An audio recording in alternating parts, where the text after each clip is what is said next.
হরে কৃষ্ণ। আগামী 2 জুলাই মঙ্গলবার পবিত্র যোগিনী একাদশী। সকলকে যোগিনী একাদশী ব্রতের অনেক শুভেচ্ছা। সকলেই সপরিবারে একাদশী ব্রত পালন করবেন।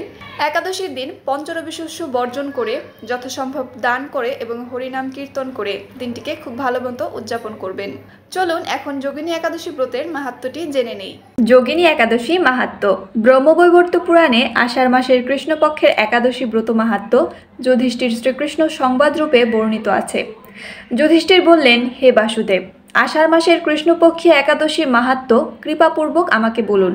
শ্রীকৃষ্ণ বললেন, হে মহারাজ, সকল পাপ বিনাশিনী ও মুক্তিপ্রদ এই উত্তম ব্রতের কথা বলছি, আপনি শ্রবণ করুন। আষাঢ় মাসের কৃষ্ণপক্ষী একাদশী যোগিনী নামে খ্যাত। মহাপাপ নাশকারী এই তিথি ভবসাগরে পতিত মানুষের উদ্ধার লাভের একমাত্র নৌকাস্বরূপ। ব্রত পালনকারীদের পক্ষে এটি সর্বশ্রেষ্ঠ ব্রত বলে প্রসিদ্ধ। এই প্রসঙ্গে আপনাকে একটি পবিত্র পৌরাণিক কাহিনী বলছি।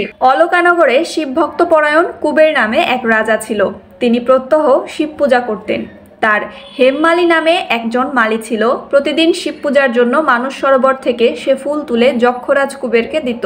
বিশালাক্ষী নামে হেমমালীর এক পরমা রূপবতী পত্নী ছিল। সে তার সুন্দরী পত্নীর প্রতি অত্যন্ত আসক্ত ছিল। একদিন সে তার স্ত্রীর প্রতি কামাসক্ত হয়ে পড়ল। রাজভবনে যাওয়ার কথাও ভুলে গেল। বেলা 2 প্রহর অতীত হলো। অর্চনের সময় চলে যাচ্ছে দেখে রাজা ক্রুদ্ধ হলেন।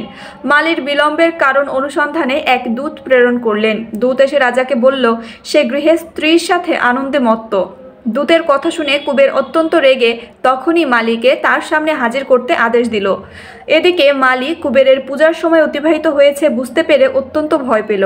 তাই স্নান না করেই সে রাজার কাছে উপস্থিত হলো। তাকে দেখা মাত্র রাজা ক্রোধবশে চোখ রাঙিয়ে বললেন, রে পাপিষ্ঠ দুরাচারী, তুই দেব পূজার পুষ্প আনতে অবজ্ঞা করেছিস, তাই আমি তোকে অভিশাপ দিচ্ছি। তুই শ্বেত কুষ্ঠগ্রস্ত হয়ে যা এবং তোর প্রিয়তমা ভার্যার সাথে তোর চিরবিয়োগ সংঘটিত হোক। রে নীচ, তুই এক্ষুনি এই স্থান থেকে ভ্রষ্ট হয়ে অধোগতি লাভ কর। কুবেরের এই অভিশাপে হেমমালী পত্নীর সাথে স্বর্গভ্রষ্ট হয়ে দীর্ঘকাল যাবৎ কুষ্ঠরোগ ভোগ করতে লাগলো। রোগের যন্ত্রণায় দিন অথবা রাত্রে কখনোই সে সুখ পেত না। এভাবে শীত গ্রীষ্ম প্রচণ্ড বেদনায় বহু কষ্টে সে জীবনযাপন করতে লাগলো। কিন্তু দীর্ঘদিন মহাদেবের অর্চনের ফুল সংগ্রহের সুকৃতির ফলে সে শাপগ্রস্ত হয়েও বৈষ্ণব শ্রেষ্ঠ শিবের বিস্মরণ কখনো হয়নি। একদিন হেমমালী ভ্রমণ করতে করতে হিমালয়ে শ্রী মার্কেন্ডেয় ঋষির আশ্রমে উপস্থিত হলো। কুষ্ঠরোগে পীড়িত সপত্নী হেমমালীকে দর্শন করে শ্রী মার্কেন্ডেয় তাকে জিজ্ঞাসা করলেন, তুমি কার অভিশাপে এরকম নিন্দনীয় কুষ্ঠরোগগ্রস্ত হয়েছ? সে উত্তর দিল, হে মুনিবর, রাজা ধনকুবেরের আমি ভৃত্য ছিলাম। আমার নাম হেমমালী। আমি প্রত্যহ মানস সরোবর থেকে ফুল তুলে শিব পূজার জন্য রাজাকে দিতাম।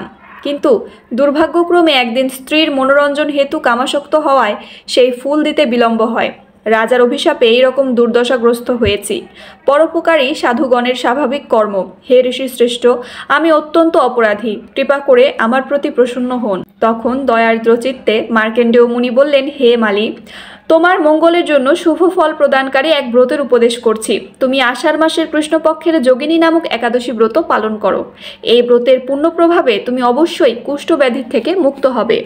ভগবান শ্রীকৃষ্ণ বললেন, ঋষির উপদেশ শ্রবণ করে হেমমালী তাকে প্রণাম জানালো। পরে অত্যন্ত আনন্দে ঋষির আদেশ মতো নিষ্ঠার সাথে যোগিনী একাদশী ব্রত পালন করলো। এইভাবে হেমমালী সমস্ত রোগ থেকে মুক্ত হলো এবং পত্নী সহ সুখে জীবনযাপন করতে লাগলো। হে মহারাজ যুধিষ্ঠির, আমি আপনার কাছে এই ব্রত উপবাসের মহিমা কীর্তন করলাম। এই ব্রত পালনে 88,000 ব্রাহ্মণকে ভোজন করানোর ফল লাভ হয়। যে ব্যক্তি এই মহাপাপ বিনাশিনী ও পুণ্যফল প্রদায়িনী যোগিনী একাদশীর কথা পাঠ এবং শ্রবণ করে সে অচিরেই সর্বপাপ থেকে মুক্ত হবে। তো এই ছিল মাহাত্ম্য। আশা করছি আপনারা সকলেই খুব ভালোভাবে একাদশী ব্রত পালন করবেন। ভগবান আপনাদের একাদশী ব্রতের যথার্থ ফল প্রদান করুক।